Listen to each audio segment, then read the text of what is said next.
En plein cœur de Paris, cette jardinière des Tuileries collabore pour la première fois avec une artiste brésilienne. Donc on lui prélève des plantes dans le jardin, dans tout le jardin, que ce soit arbres, arbustes, fleurs, et qui vont habiller les modèles pour le défilé. On ne va pas dénaturer le jardin. Cette végétation est la pièce centrale de l'œuvre Mistura, pensée par Marina Guzzo. Ne faire plus qu'un avec la nature, voilà l'ambition de l'artiste de São Paulo.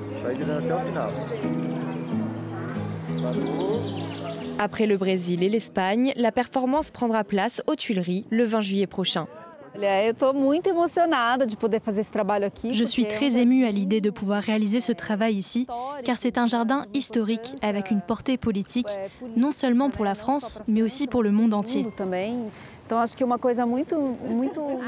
Je pense qu'il est crucial, en cette période difficile et particulièrement importante face à la crise climatique, de comprendre que nous ne sommes pas séparés de la nature.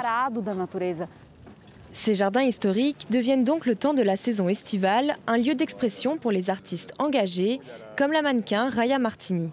À travers son exposition photo, la Réunionnaise partage son regard sur la communauté queer de Lille. Queer no existe, ça veut dire queer on existe en créole.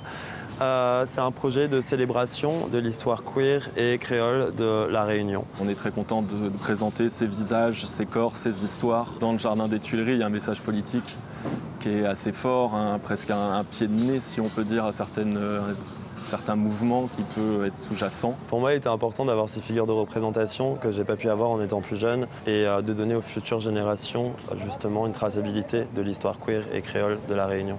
Le duo présentera cette exposition au Brésil et à La Réunion d'ici la fin de l'année. Féminisme, écologie, droits LGBT. Pour cette 35e édition, le festival propose des rencontres engagées dans 18 lieux symboliques de la capitale.